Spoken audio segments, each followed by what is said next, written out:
हिंदी साहित्य की क्लासों में आपका स्वागत है। हम हिंदी साहित्य के सेकंड पेपर की बात कर रहे हैं जो 100 नंबर का है, 5 भागों में विभाजित है, अर्थात 5 यूनिट में विभाजित है। पेपर का नाम है हिंदी भाषा एवं हिंदी साहित्य का इतिहास। इससे पहले की जो हमने क्लास ली थी उसमें हमने यूनिट फर्स्ट के बारे में पढ़ा था। आज हम यूनिट सेकंड की बात करेंगे, इकाई दूसरी। इसमें मुख्यतः 3 टॉपिक है: हिंदी भाषा के विविध रूप, हिंदी का शब्द भंडार तथा देवनागरी लिपि। पहले टॉपिक की बात करते हैं, हिंदी भाषा का विविध रूप, अर्थात हिंदी भाषा के कई सारे रूप हमें दिखाई देते हैं। जैसे कि एक रूप साहित्य में जो भाषा काम आती है वह साहित्यिक हिंदी कहलाती है, जो भाषा बोलचाल के काम आती है बोलचाल की हिंदी कहलाती है। लेकिन हमारे कोर्स में जो हिंदी भाषा का रूप है उसके बारे में हम बात करेंगे। पहला, मातृभाषा अर्थात मदर लैंग्वेज। उत्तर भारत में अधिकतर माताएं जिस भाषा का उपयोग अपने बच्चों के लिए करती है उसे मातृभाषा कहा जाता है। जब 2 व्यक्ति आपस में संपर्क करते हैं, कम्युनिकेशन या बोलचाल करते हैं, उस समय जिस भाषा का उपयोग किया जाता है उसे कहते हैं संपर्क भाषा या बोलचाल की भाषा। तीसरा, राजभाषा। भारत जब आजाद हुआ तो संविधान के अंदर ये प्रावधान किए गए भाषा को लेकर, वे प्रावधान भारत के संविधान के लागू होने पर लागू हो गए। भारत के संविधान के आर्टिकल 343 से लेकर 351 तक भाषा संबंधित प्रावधान मिलते हैं, लेकिन इनमें से भी महत्वपूर्ण है 343 जिसमें यह प्रावधान है कि भारत संघ की राजभाषा हिंदी होगी और लिपि देवनागरी लिपि होगी। उसके तहत ही हिंदी को राजभाषा कहा जाता है। चौथी भाषा के रूप की बात करें तो वह है राष्ट्रभाषा।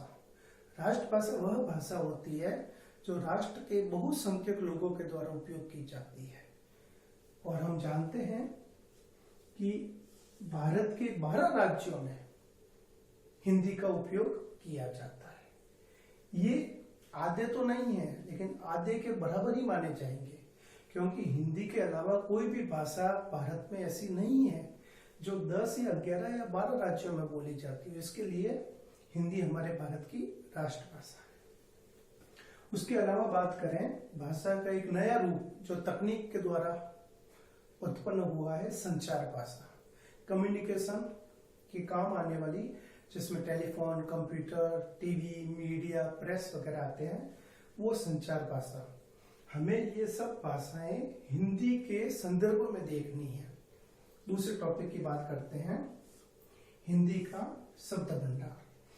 जैसे कि आपने व्याकरण में पढ़ा होगा, हिंदी का शब्दकोश 4 भागों में है: तत्सम, तद्भव, देशी और विदेशी। तत्सम शब्द वे शब्द हैं जो संस्कृत के हैं और हिंदी में उनका धड़ल्ले से उपयोग किया जाता है। तद्भव शब्द वे हैं जो खुद हिंदी के हैं। देशी शब्द वो हैं जो ग्रामीण शब्दावली के हैं, और विदेशी शब्द वे हैं जो विदेशी भाषाओं के द्वारा आए हैं और हिंदी में इनका उपयोग किया जाता है। हिंदी, संस्कृत, स्वयं, ग्रामीण भाषाएं, अंग्रेजी, फारसी, अरबी, इनसे मिलकर बनती है। ये हमें ध्यान रखना है।